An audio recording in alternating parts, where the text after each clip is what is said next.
Join Sid for this edition of It's Supernatural.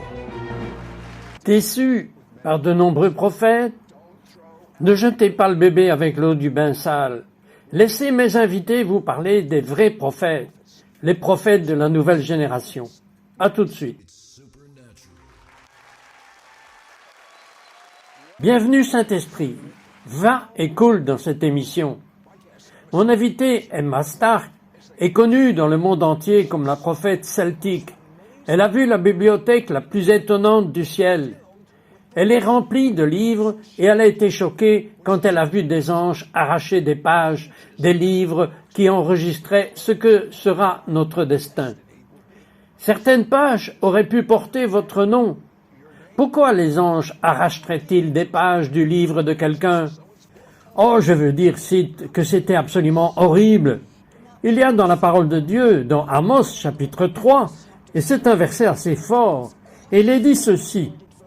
Sûrement le souverain Seigneur ne fait rien de bon sans le révéler d'abord à ses serviteurs, les prophètes. Et vous pensez en quelque sorte que Dieu ne s'accroche pas? Non, juste n'apportez pas de limite à vos propres mains. Dieu, si tu veux faire quelque chose, Dieu, tu tires dessus et tu le fais toi-même. Pourquoi Dieu as-tu inséré cette écriture qui semble limiter là où tu ne fais pas quelque chose jusqu'à ce que tu aies parlé à un prophète? Et je pense que Dieu dit, j'aime tellement l'interaction humaine, j'aime l'amitié, j'aime les bavardages, j'aime la marche avec mon peuple dans l'esprit. Donc, il se limite à certaines choses qui se produisent sur terre selon qu'un prophète l'a entendu pour la première fois. Et quand j'ai vu ces pages se déchirer, je veux dire, le bruit des anges, vous savez, quand vous entendez des choses dans l'esprit et qu'elles sont super amplifiées, c'était des gémissements écrasants, des lamentations écrasantes. C'était les lamentations et l'élan des anges parce que les gens n'ont pas accompli leur destin donné par Dieu. Les prophètes ne l'avaient pas dit, c'est pourquoi je suis dans Amos.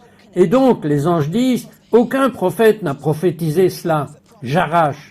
Aucun prophète n'a prophétisé cela, j'arrache. Aucun prophète n'a prophétisé cela, j'arrache. Aucun prophète n'a prophétisé cela, j'arrache.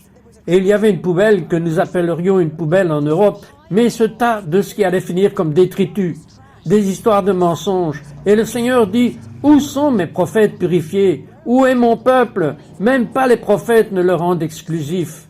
Où sont ceux qui entendront juste ce que je dis, où la parole de Dieu dit que tous peuvent prophétiser?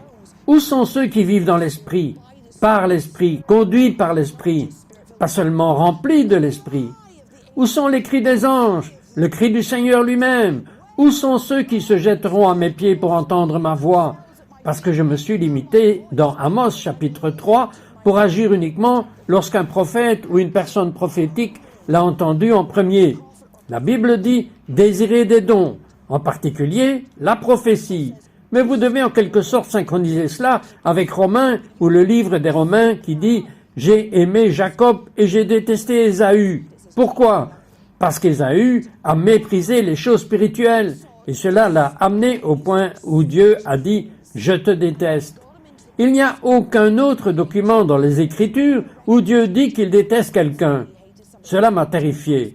Jacob, j'ai aimé, c'est écrit dans Romains chapitre 13. Jacob, j'ai aimé, pourquoi? Parce qu'il désirait des questions spirituelles, une bénédiction spirituelle, une autorité spirituelle, un droit de naissance spirituel. Donc je ne veux pas que quiconque regarde à la maison ou dans le public ici s'en aille et dise vous savez que ça va parce que vous savez que vous avez un titre. Oh, je pourrais avoir un titre, mais nous pouvons tous entendre la voix de Dieu. Et je pense que cela doit être traité de la manière la plus robuste possible. Si vous pensez que vous ne pouvez pas entendre Dieu, vous devez littéralement vous imposer les mains. Et vous devez retirer ce mensonge de vos épaules. Vous devez vous lancer dans la guerre personnelle, la délivrance. Vous devez dire, je ne m'associerai pas à cette lumière. Et vous devez faire une lumière spirituelle. Je ne m'associerai pas au mensonge selon lequel je ne peux pas entendre la voix de Dieu. Je ne croirai pas que c'est pour ce groupe de spécialistes d'élite. Je croirai que je peux entendre la voix de Dieu et que Dieu ne fait peut-être pas certaines choses dans ma nation parce que personne n'a pris la peine de le prophétiser. Vous dites qu'un changement est à venir et que Dieu accélère des choses. Qu'est-ce que cela signifie?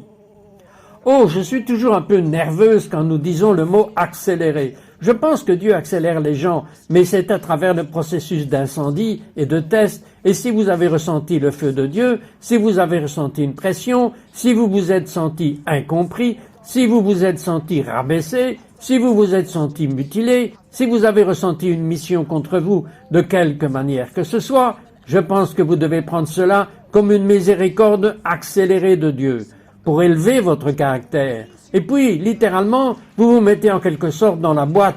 Vous dites « Alléluia, je suis à l'heure, je pensais que j'étais hors du temps. Alléluia, je suis à l'heure. » Alors ce que vous dites est que le diable perd de toute manière. Si vous traversez cette tourmente, vous êtes sur une voie rapide. Et si vous en êtes sorti, vous êtes sur une voie rapide. Pas de vent, diable. Oui, vous savez, vous m'avez dit quelque chose plus tôt et je vais le citer généreusement. Et c'est sorti de votre esprit. Je suis plus intelligent que Satan. Et vous avez dit ce feu, ce chagrin, cette épreuve est ma promotion, est ma voie rapide. Pourquoi, mes amis? Parce que Dieu a besoin des voies purifiées et une partie de ce suivi rapide et une partie de ce détournement soudain vers la destinée et parce qu'il a besoin de votre voix. Il ne peut pas faire en sorte que votre voix s'exprime à travers le filtre d'hier, à travers vos opinions d'arrière-cour, à travers vos propres préférences. Et vous connaissez vos propres endoctrinements. Il doit avoir sa voix qui passe à travers votre voix d'une manière purifiée. Et c'est ce que Dieu fait. Il va avoir des porte-paroles et des femmes purifiées. Sans la sainteté, nous ne verrons même pas Dieu. Oh, totalement. Je veux dire, je sais que le prochain mouvement de l'Esprit de Dieu doit être accompagné de la sainteté. Les deux vont ensemble. Ils sont jumeaux, comme vous le dites. Maintenant, nous assistons à l'émergence d'une nouvelle génération de réformateurs. Il est temps pour vous d'aller plus haut. Vous serez peut-être la prochaine réformatrice, la fille d'Emma qui emménage. La prochaine génération de prophètes sera avec nous à notre retour.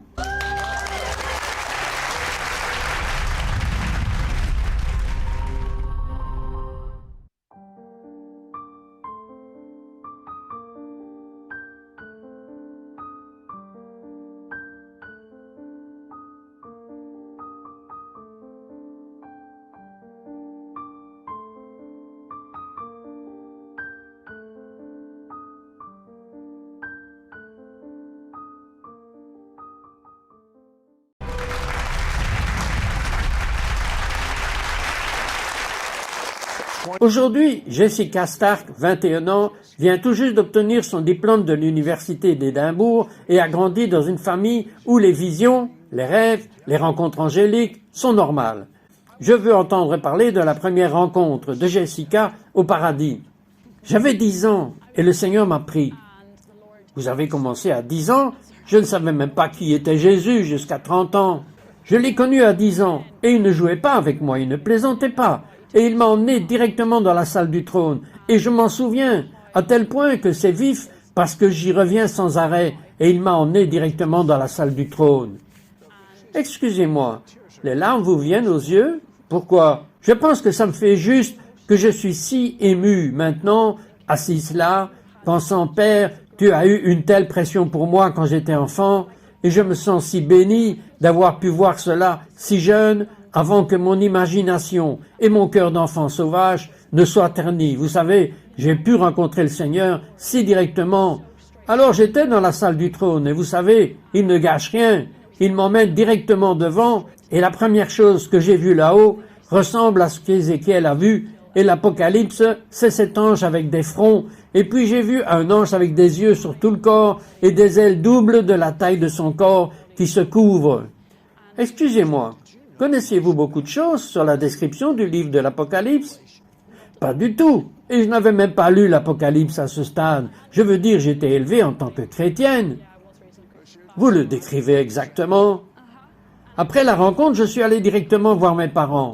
Et je leur ai dit, et je leur ai expliqué tout ce que j'avais vu. Et ils ont dit, Jessica, c'était définitivement du Seigneur, parce que, lis ceci. Et vous savez, ils m'ont montré Ézéchiel, et ils m'ont montré l'Apocalypse, où exactement ce que j'avais vu se trouvait. Donc ça devait être de Dieu, et ça ne pouvait pas être juste mon imagination. Et j'ai dit, Seigneur, c'est tellement toi, parce qu'il n'aurait pu y avoir rien de tel que j'aurais pu imaginer par moi-même. Donc ces rencontres et les premiers instants dans la salle du trône où j'ai été jeté au plus profond, je ne l'ai pas remis en question. Et je pense que maintenant ma foi s'améliore à cause de cela. Parce que je reviens à ces moments et je dis, Seigneur, rien ne peut égaler, rien ne peut se comparer à cette majesté et à cette grandeur, même tes anges. Maintenant ma foi est comme si je ne pouvais même pas douter. Pourquoi? Parce que je sais combien tu es grand. Vous aviez 10 ans, parlez-moi d'un miracle, parce que vous avez opéré des miracles qui se sont produits dans votre ministère. L'un des plus profonds, je pense pour moi, c'était que j'étais à une conférence de jeunes et j'étais un peu sauvage en grandissant.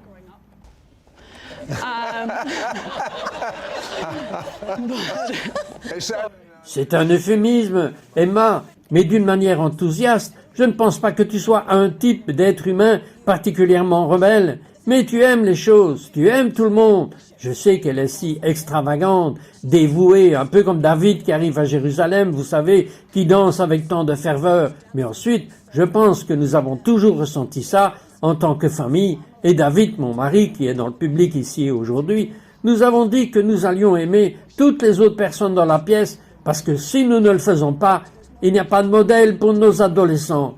Et j'ai 2 adolescentes. Elle a 21 ans, mais j'ai 2 adolescents, et de qui mes fils adolescents vont apprendre si nous ne sommes pas exubérants et extravagants. Parlez-moi d'un miracle. Je suis dans la rue et je vois un homme avec sa fille et son fils.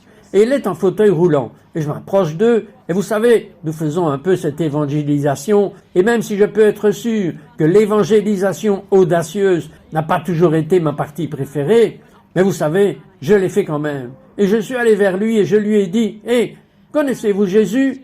Il a dit « Non ». Et ses 2 enfants ont dit « Certainement pas.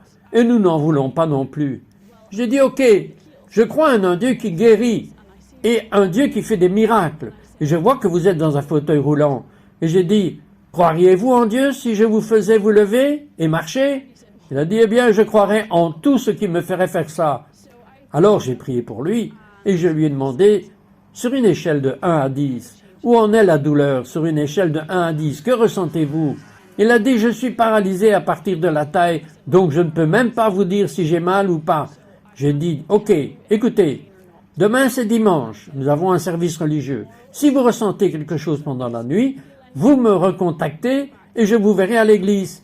Je suis allé à l'église le lendemain matin, je me suis assise et j'ai vu cet homme amené par sa fille et son fils. Et j'ai dit, Dieu, qu'est-ce qui se passe? Et puis je me suis approché. Vous étiez excité? J'étais un peu excité et je lui ai dit, vous êtes à l'église, alors, que s'est-il passé? Il a dit, Jessica, je picote, je sens mes orteils. Et je me suis dit, on va pas s'arrêter là. C'est génial, mais on peut faire plus. Alors je lui ai dit, vous êtes entré dans un bâtiment d'église. J'ai dit, cela demande de la foi et du courage. Alors j'ai attrapé ses mains et sa fille l'a poussé et il s'est levé et il a dit, je ne m'étais jamais levé auparavant. Il a commencé à trembler, il a commencé à bouger, il a commencé à marcher et à danser. Et il s'est débarrassé de son fauteuil roulant. Et j'avais vu, je pense que j'avais 12 ans à ce moment-là, j'avais vu un homme paralysé se lever et marcher.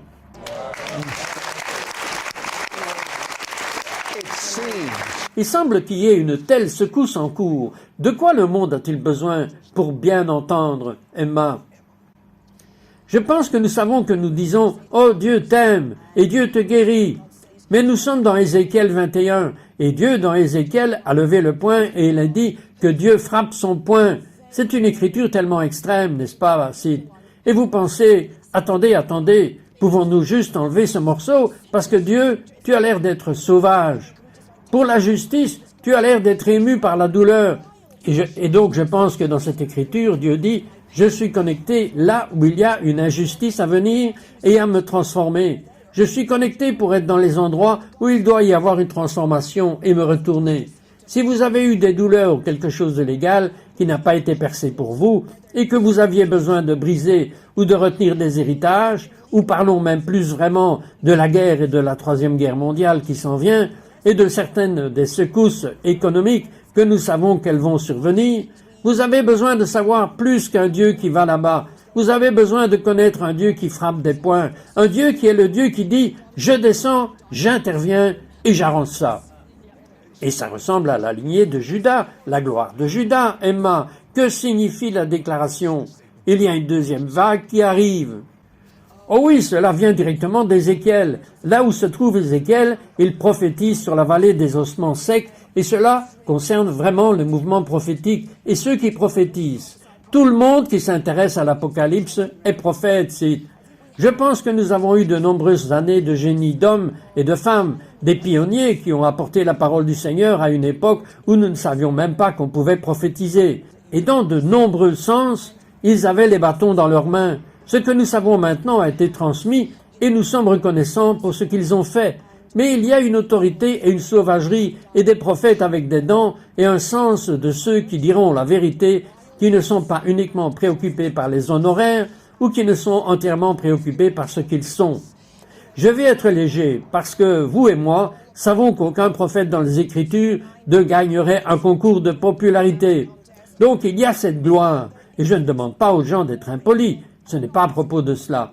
Soyons plus élevés que de simplement penser qu'il s'agit d'être impoli. Ce n'est pas Dieu qui donne ce vent d'autorité aux gens qui aiment sa voix, mais c'est un vent purifié. C'est une source de vie. Parce que bien sûr, quand Ézéchiel prophétise le deuxième souffle, parce qu'il a prophétisé 2 fois, il y a eu un sentiment de puissance. Il y a un sentiment de puissance de ressusciter les morts. Et donc ce second souffle maintenant, voici Ézéchiel, je ne pense pas que ce soit juste symbolique. Je pense qu'Ézéchiel se tient littéralement dans un cimetière de génocide. Je pense que vous et moi savons peut-être qu'il y a des cimetières de génocide dans le monde. Vous avez besoin d'Ézéchiel qui est capable non seulement de faire un commentaire prophétique, pas seulement de dire que la voix de Dieu compte, parce que nous l'avons depuis des décennies, pas seulement comme si j'avais prophétisé selon mes préférences, mais la parole purifiée, vivifiante, transformatrice, ressuscitant et faisant autorité.